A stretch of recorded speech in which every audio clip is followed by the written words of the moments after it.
ಎಲ್ಲರಿಗೂ ನಮಸ್ಕಾರ. ಅತ್ತೆ ಮನೆ ರುಚಿಗೆ ಸ್ವಾಗತ. ಇವತ್ತು ಟೊಮಾಟೊ ತೊಕ್ಕು ಮಾಡೋದು ಹೇಗೆ ಅಂತ ತೋರಿಸ್ಕೊಡ್ತೀನಿ ಬನ್ನಿ. ನಾನು 3 kg ನಾಟಿ ಟೊಮೊಟೊ ಹಣ್ಣಾಗಿರೋದು ತೊಗೊಂಡಿದ್ದೀನಿ. ಅದನ್ನು ನೀಟಾಗಿ ವಾಶ್ ಮಾಡಿಕೊಂಡು ಒದ್ದೆ ಇಲ್ದಿದ್ದಂಗೆ ಒರೆಸಿಟ್ಕೊಂಡಿದ್ದೀನಿ.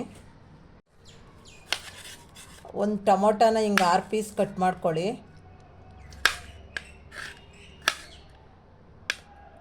ನೋಡಿ, ಈ ರೀತಿ ಕಟ್ ಮಾಡಿಕೊಂಡು ಆ ಪ್ಲಾಸ್ಟಿಕ್ ಡಬ್ಬದಲ್ಲಾದರೂ ಸರಿ, ಇಲ್ಲ ಮಣ್ಣಿನ ಜಾಡಿಲಾದರೂ ಸರಿ ಹಾಕ್ಕೋಬೇಕು. ಟೀಲಿಂದ್ರಲ್ಲಿ ಹಾಕಬಾರ್ದು. 1 kgಗೆ 200 ಗ್ರಾಮ್ ಹಾಕಬೇಕಾಗುತ್ತೆ. ನಾನು 3 kg ತೊಗೊಂಡಿರೋದ್ರಿಂದ 600 ಗ್ರಾಮ್ ಉಪ್ಪು ಹಾಕ್ತಾಯಿದ್ದೀನಿ. ಈ ಲೋಟದಲ್ಲಿ 3.5 ಲೋಟ ಆಗುತ್ತೆ 500 ಗ್ರಾಮ್ಗೆ. ನಾನು 4.25 ಲೋಟ ಹಾಕ್ತಾಯಿದ್ದೀನಿ, 600 ಗ್ರಾಮ್ ಆಗುತ್ತೆ. ಉಪ್ಪು ಕರೆಕ್ಟಾಗಿರಬೇಕು.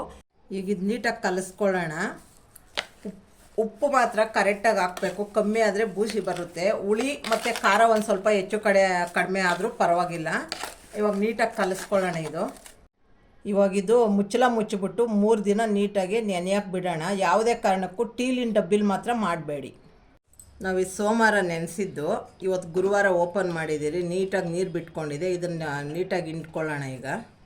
ಈಗ ನೀಟಾಗಿ ಇಂಟ್ಕೊಳ್ಳೋಣ. ಒಂಚೂರು ನೀರು ಇರಬಾರ್ದು, ಫುಲ್ಲು ಡ್ರೈ ಆಗಂಗೆ ಇಂಟ್ಕೊಳ್ಳೋಣ. ಆದಷ್ಟು ನೀರು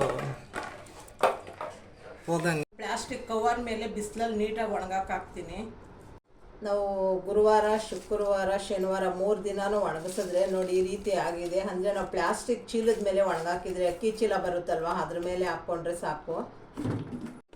ಇದು ಟೊಮೊಟೊಯಿಂದ ಹಿಂಡಿದಿರೋ ನೀರು. ಇದಕ್ಕೆ ನಾನು 500 ಗ್ರಾಮ್ ಅಷ್ಟು ಹುಣಸೆಹಣ್ಣು ಹಾಕ್ತಾಯಿದ್ದೀನಿ. ತೊಕ್ಕು ಆಡಿಸೋದಕ್ಕೆ 4 ಅವರ್ ಮುಂಚೆನೇ ಹುಣಸೆಹಣ್ಣು ನೆನೆಸ್ಕೋಬೇಕು. 1 kg ಟೊಮೊಟೊಗೆ 200 ಗ್ರಾಮ್ ಹುಣಸೆಹಣ್ಣು ಬೇಕು. ನಾವು ಕಮ್ಮಿ ತಿನ್ನೋದ್ರಿಂದ ನಾನು 500 ಗ್ರಾಮ್ ಹುಣಸೆಹಣ್ಣು ಹಾಕ್ತಾಯಿದ್ದೀನಿ. ಬೇಕಾದವರು ಇನ್ನೂ ಜಾಸ್ತಿ ಬೇಕಾಗಿದ್ದರೆ ಹಾಕ್ಕೋಬೋದು. 600 ಗ್ರಾಮು ಹಾಕ್ಕೋಬೋದು, ಇಲ್ಲಾಂದ್ರೆ ಇನ್ನೂ ಜಾಸ್ತಿ ಬೇಕಾದರೂ ಹಾಕ್ಕೋಬೋದು ನೀವು. ಈಗ ಇದು ಆಡಿಸ್ಕೊಂಡಿದ್ದೀರಿ. ಒಂದು ವಾರ 10 ದಿನಕ್ಕಾಗಷ್ಟು ಒಗ್ಗರಣೆ ಮಾಡ್ಕೊಳ್ಳೋಣ. ತುಂಬ ಎಲ್ಲಕ್ಕೂ ಒಗ್ಗರಣೆ ಮಾಡ್ಕೋಬೇಡಿ. ಅದು ಎಣ್ಣೆ ಹಳೆಯದಾಗ್ತಾ ಸ್ಮೆಲ್ ಬರೋಕ್ಕೆ ಶುರುವಾಗುತ್ತೆ. ನಿಮಗೊಂದು ಬಾಣಲಿ ಇಟ್ಕೊಂಡು ಸ್ಟವ್ ಮೇಲೆ 1 ಟೀ ಸ್ಪೂನ್ ಎಣ್ಣೆ ಹಾಕ್ತಾಯಿದ್ದೀನಿ.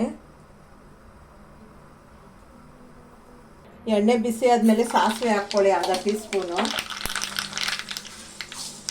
ಆಮೇಲೆ ಕಡಲೆಬೇಳೆ ಹಾಕ್ಕೊಳ್ಳಿ, 1 ಟೀ ಸ್ಪೂನ್ ಆಗಷ್ಟು. ಕಡಲೆಬೇಳೆ ಗೋಲ್ಡನ್ ಬ್ರೌನ್ ಬಂದಿದೆ. ಜೀರಿಗೆ ಹಾಕ್ತಾಯಿದ್ದೀನಿ, ಒಂದು ಚಿಟ್ಕ. ಜೀರಿಗೆ ಚಿಟಪಟ ಅಂದಮೇಲೆ ಕರಿಬೇವಿನ ಸೊಪ್ಪು ಒಂಚೂರು, ಇಂಗು.